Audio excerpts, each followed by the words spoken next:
My name is Edward. This is my partner Leo. I'm a porn star and so is he.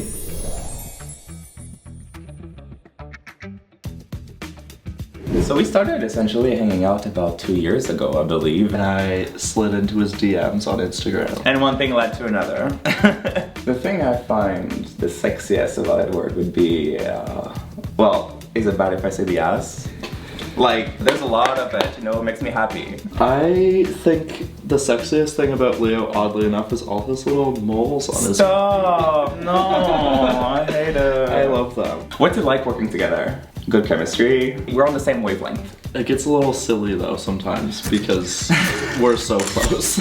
2 days ago we were on set and you were the creative director and I was casted in it and he was there like on set during the scene. Taking pictures in the background, cheering him on. Yeah. We don't actually encounter that many problems performing together, whereas we have such like open minds. We're aware of what the industry is, we're aware of, you know, our own boundaries and whatnot. You know, we're open, so we're allowed to have sex with other partners. We've always just kept each other in other's loop, so long as the trust is there, like, yeah. It gets hard when we're, like, one of us is traveling and the other isn't, because the communication can get lost sometimes, but otherwise it's kind of pretty easy. When I see Edward with another guy, I actually like it. I like to see that he can be fulfilled. I am willing to give as much as I can.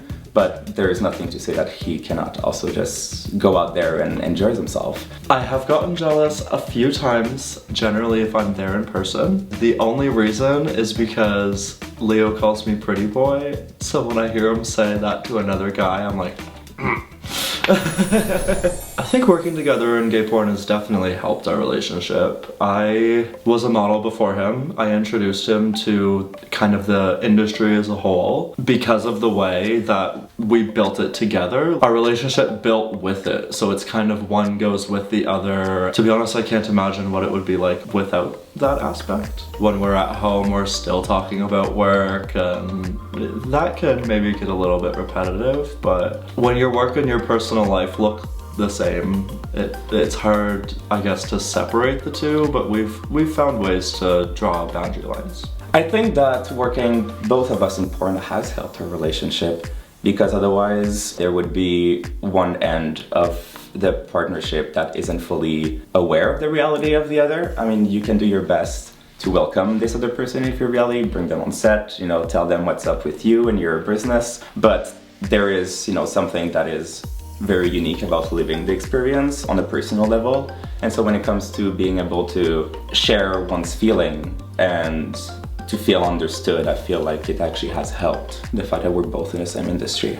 As a creator of Himeros.tv, I would like to invite you to evolve your own experience of pleasure with an ejaculation technique audio guide. It's a really simple trick for experiencing more pleasure from your ejaculations and orgasms, and all you need to do is just sign up with your email list down below and I will send you the audio guide as a free gift right to your inbox. So click that link and check your inbox today. Give me aggression. Give me you are running from a cougar. Oh my god, it's giving You are aggressive running from a Vogue specialist. Oh my god, that's good, that's good, that's good, that's so good. I've totally photographed him like having sex while he was on set and whatnot. Yeah, it's fun for them to see like what they look like, you know, from something that isn't the lens perspective, more so like, oh, this is like what the moment looks like. But I definitely have taken, you know, a liking of having someone that's comfortable with their own body, you know, and to be close to them. So yeah, for an artist, it's obviously like a gold mine. The future for us could really look like anything at this point. I think we both have a lot of big ideas, so it'll be interesting to see which and how many of those come to fruition. At this point in our lives, what we're really trying to do is just enjoy ourselves. We're taking full advantage of opportunities, getting to travel and everything, and I think that we're trying to, you know, build a strong foundation, mostly of trust, really, to be there for one another regardless of what happens in life. I do think that we're gonna grow still with one another. We've met when I was mostly teenager, he was early adult and whatever. I think we're just gonna always be there for one another.